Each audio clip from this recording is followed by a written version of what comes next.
Thank you so much for attending my presentation about Canas, the only dark mage you get in Blazing Blade, and first let's talk about his traits. Canas joins in the Port of Badon at level 8, and with decent starting magic and bulk. He also comes with a secret book if one of your units is sorely lacking in the accuracy department. Canas has a high starting weapon rank of B, allowing him to immediately wield every tome accessible to him in the game, barring Fenrir and Gespenst, the former of which is obtained very late in Cog of Destiny, and the latter of which is only usable in Endgame.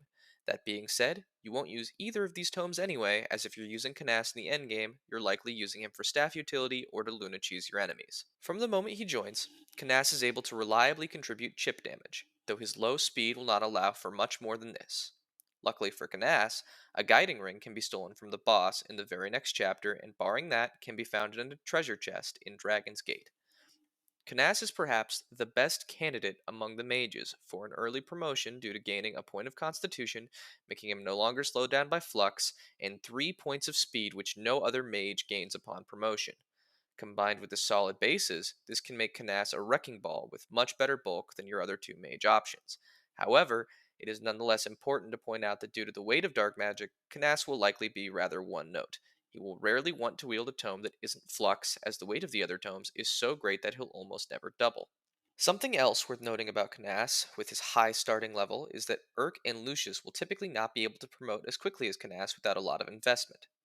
Gaining access to promotion earlier than these two allows Canas to gain staves earlier, which can potentially allow Canas to reach the staff level needed to eventually use Warp.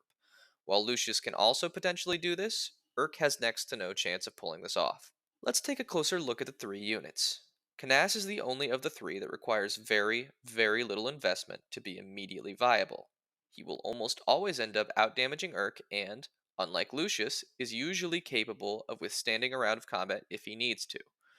While Lucius has the highest magic growth of the three, he has a shockingly low defense growth of 10% and a starting defense of just 1. Urk has a 20% growth in defense with a starting value of 2. And Canas? His growth may only be 25%, not too much better than the others, but his starting defense is 5.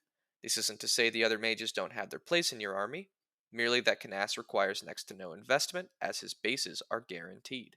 In conclusion, Canas is arguably your best caster for much of the playthrough, is one of the units who benefits the most from an early promotion, and has the unique distinction of being able to cheese the final boss. Thank you so much for watching. Please don't forget to like and subscribe.